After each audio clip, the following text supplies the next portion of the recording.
Paz do Senhor, meus irmãos. Meu nome é Ismael, do canal Retornando às Escrituras, e hoje nós vamos dar continuidade ao estudo do livro de Daniel, amém, irmãos? Vamos estudar o capítulo de número 1. Nós não vamos ver todos os versículos, porque o capítulo 1 é um capítulo, assim, fácil, né, de entender, né? Não precisa a gente aprofundar muito. Os próximos capítulos, né, são mais difíceis, a gente vai aprofundar mais, né? Então, nesse capítulo 1, nós vamos pensar, né, alguns versículos principais, né, e vamos estar aqui falando com os irmãos, amém, irmãos? Então, só um minuto que eu vou compartilhar com os irmãos aqui a tela. Aqui. Só um minutinho. Só um minutinho. Compartilhar com os irmãos aqui a tela. Compartilhando aqui com os irmãos. Só um minutinho. Só um minutinho. Isso aí. Estamos aqui com a tela, né? Daniel. Só um minutinho.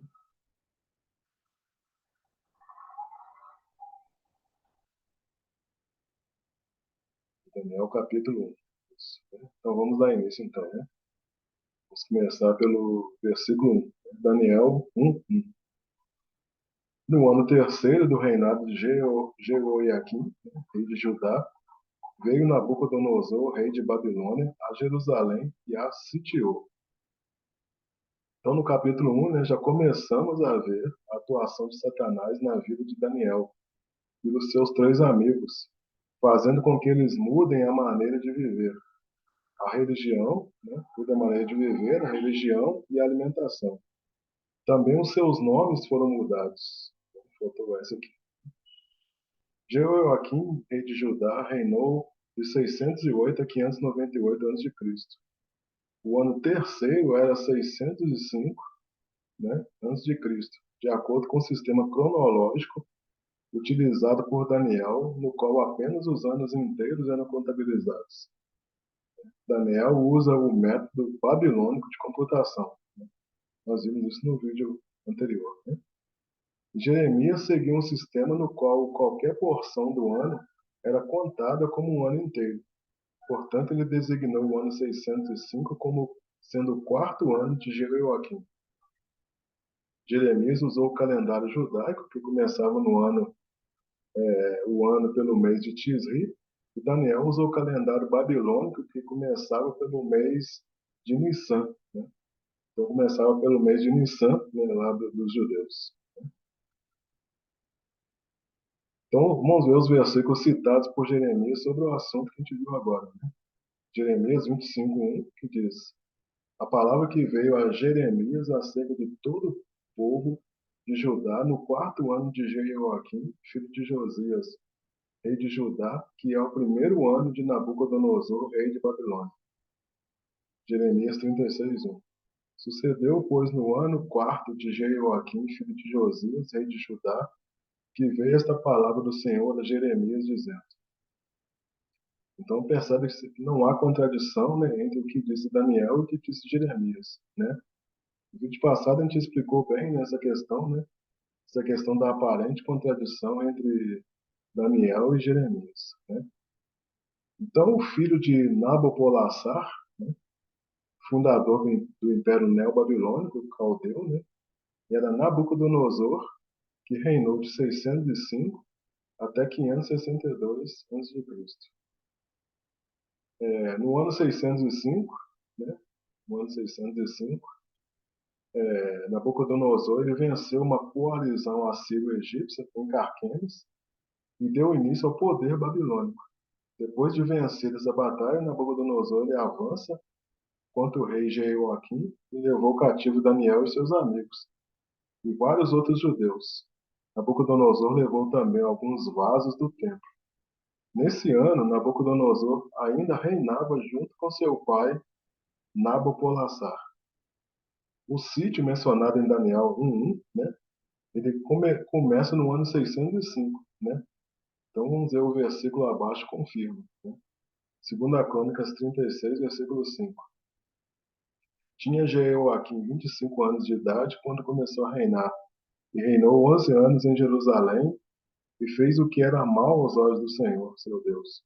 E subiu, pois, contra ele Nabucodonosor, rei de Babilônia, e o amarrou cadeias para o levar para a Babilônia.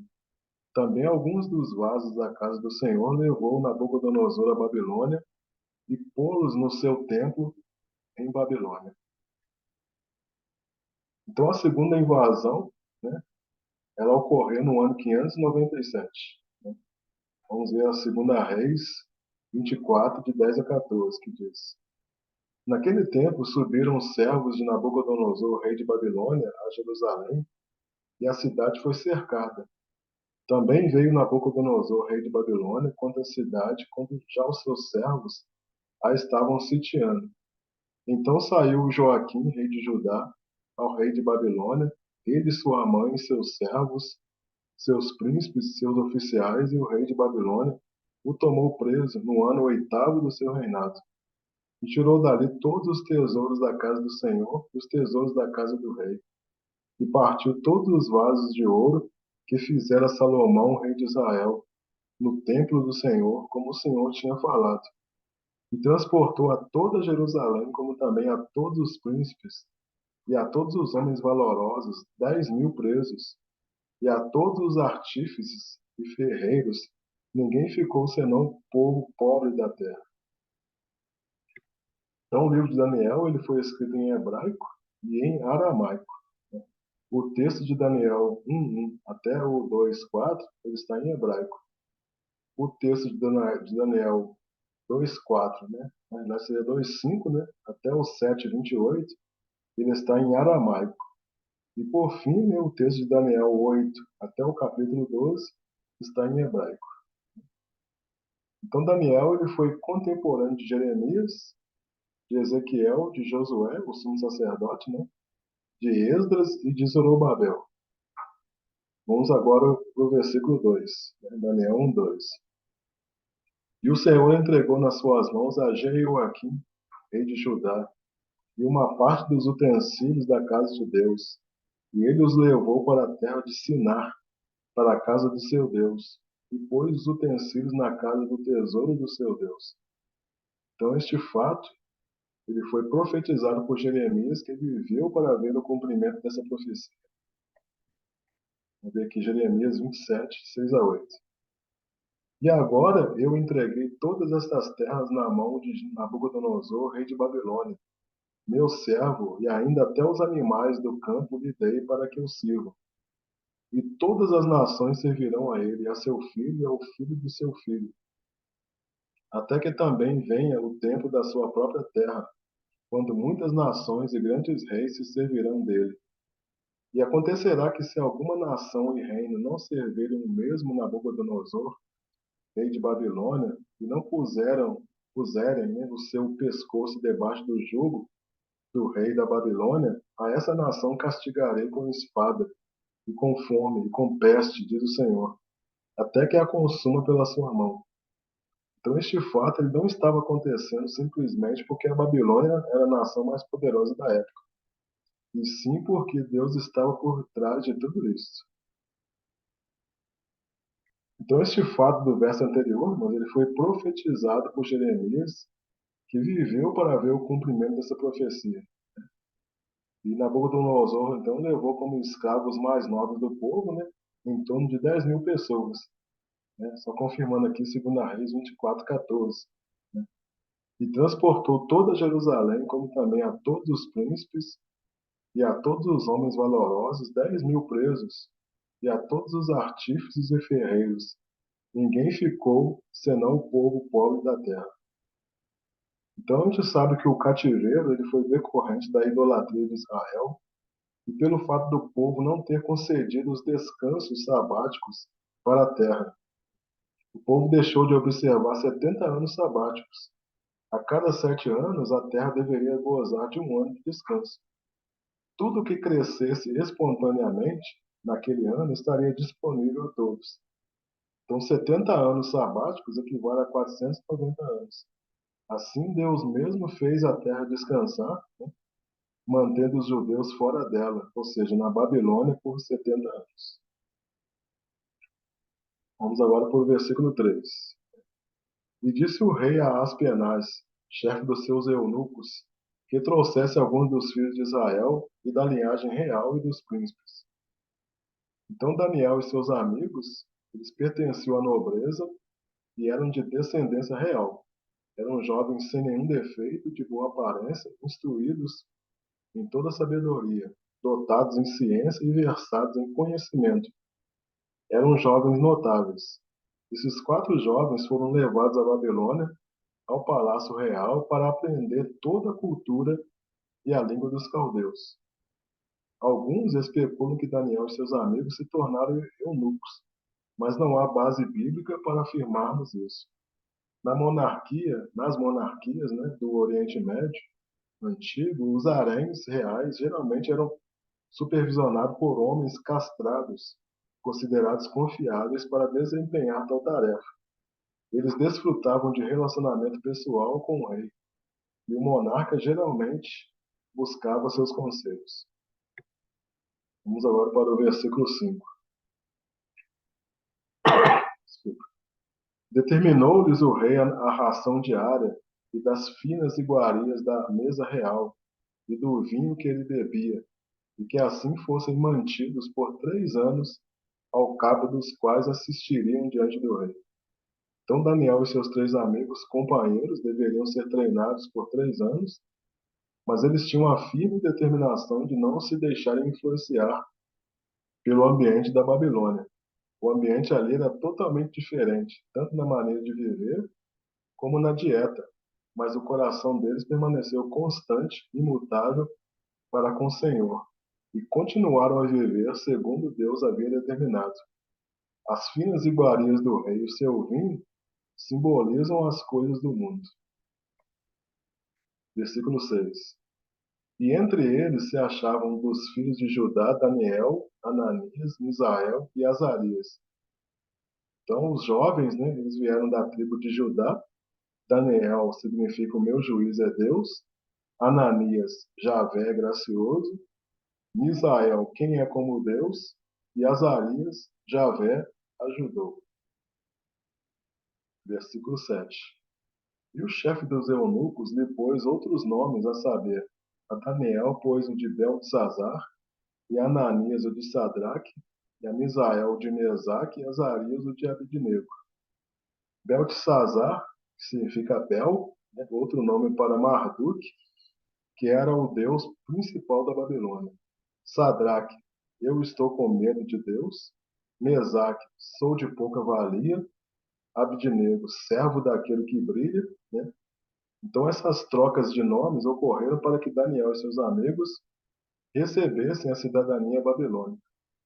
A artimanha de Satanás era fazer com que brechas fossem abertas na vida deles, unindo o nome deles com os ídolos da Babilônia. Versículo 8. Daniel propôs no seu coração não se contaminar com a porção das iguarias do rei, nem com o vinho que ele bebia. Portanto, pediu ao chefe dos eunucos que lhe permitisse não se contaminar. O motivo pelo qual levou Daniel a concluir que o alimento servido pelo rei o contaminaria não é revelado na palavra. Contudo, entendemos que o ambiente babilônico era pagão. Os ensinos que Daniel e seus amigos recebiam na Babilônia entravam em contradição com os ensinos da lei de Deus.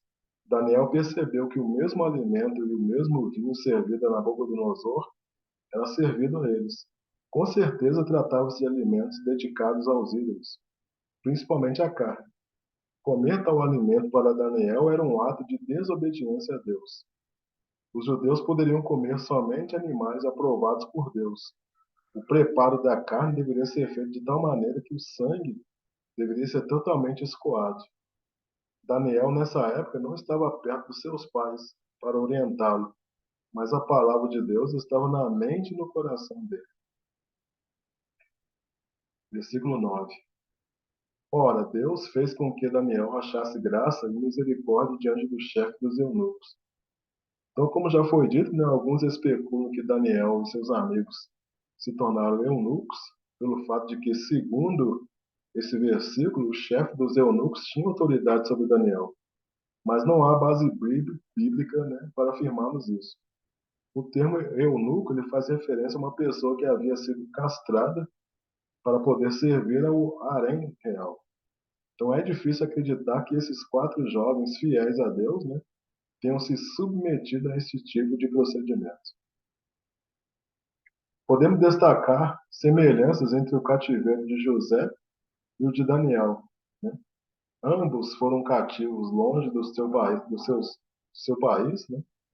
Ambos acharam graça diante dos seus superiores, ambos interpretavam sonhos, ambos foram exaltados pelos governantes e ambos tinham vida santa. Versículo 12. Experimenta, peço-te os teus servos 10 dias, e que se nos deem legumes a comer e água a beber. Então Daniel e seus amigos ele recebiam um tratamento diferenciado. Esse tratamento diferenciado, dado aos quatro amigos, poderia provocar a ira do rei para com o funcionário da corte. Vimos que o funcionário recusou o pedido, mas Daniel não entra em atrito e nem bate de frente com o funcionário, mas ele toma uma decisão sábia, tentando dialogar com aquele funcionário. Constatamos aqui uma ação milagrosa da parte de Deus, pois 10 dias seria um tempo muito pequeno para fazer diferença na aparência daqueles jovens. Versículo 17.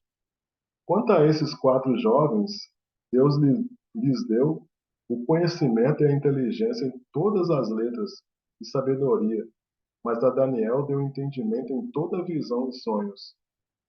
Deus deu aos quatro jovens, né, conhecimento e inteligência em todas as letras. Para Daniel, Deus deu algo mais.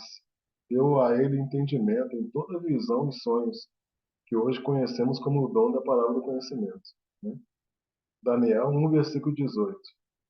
E ao fim dos dias em que o rei tinha falado que os trouxessem, o chefe dos eunucos os trouxe diante de Nabucodonosor.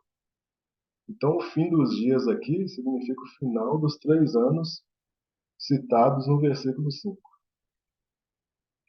Versículo 20. Em toda a matéria de sabedoria e de discernimento, sobre o que o rei lhes perguntou, os achou 10 vezes mais doutos do que todos os magos astrólogos que havia em todo o seu reino. Daniel e seus amigos eles passam no exame final, né, por causa da fidelidade deles ao Senhor. Deus os abençoou e eles foram instrumentos de Deus, testemunhando o poder de Deus de Israel, né, poder do Deus de Israel na Babilônia. E por fim, né, o versículo 21, né, e Daniel permaneceu até o primeiro ano do rei Ciro. Então, irmãos, essa questão de datas sofre muitas variações conforme os relatos dos estudiosos sobre o assunto. A Babilônia caiu diante de Dario em 539 a.C. Daniel viveu todo o período do cativeiro dos judeus na Babilônia. Esta é a razão da existência desse versículo 21. Houve um período em que tanto Dario como Ciro reinaram juntos. Provavelmente Ciro deixou Dario reinar no ano 539 e a partir do ano 538 Ciro passa a reinar junto com Dario até o ano 536, data em que Dario morre. No capítulo 10 de Daniel, né, Daniel permaneceu na Babilônia até o terceiro ano do reinado de Ciro. Então, o versículo, né, esse versículo aqui, 21, no caso, né, Daniel 1, 21, não está dizendo que Daniel tenha morrido nem no primeiro ano do reinado de Ciro e nem no terceiro. Não se sabe quanto tempo Daniel viveu. Provavelmente, foi Daniel quem levou ao rei Ciro a visão da reedificação do templo, né? Ciro proclamou um decreto no primeiro ano do seu reinado, no ano 538 a.C., conforme relatado em Esdras, capítulo 1, de 1 a 8, e Esdras 5, de 13 a 14. Foi um decreto permitindo aos judeus retornarem do cativeiro e levarem consigo os utensílios do templo. Amém, irmãos? Então, esse aqui é o capítulo 1, né? Deixa eu só voltar aqui para a tela normal, só um minutinho. Só um minutinho para eu voltar aqui para a tela normal. Isso. Glória a Deus, né? Então, esse capítulo 1, irmãos, é um capítulo bem tranquilo, né? Não precisou de a gente discorrer versículo por versículo, como é o nosso costume, né? Porque é um capítulo bem tranquilo, né? Quando a gente chegar nos capítulos mais difíceis, né, aí sim a gente vai ver versículo por versículo, né? Então nós encerramos aqui o capítulo 1 de Daniel. Espero que os irmãos tenham compreendido, né? Caso tenha alguma dúvida, né, poste aí nos comentários que a gente vai tentar ajudar você. Se você gostou desse vídeo, peço que você deixe o seu like. E se você ainda não é inscrito no canal, peço que você se inscreva no canal, né? Para você desfrutar aí de outros estudos da Palavra do Senhor. Amém, irmãos? Então, obrigado a você que assistiu o vídeo até o final. E fiquem todos na graça e no conhecimento do nosso Senhor Jesus Cristo. Amém, irmãos? Glória a Deus. Aleluia.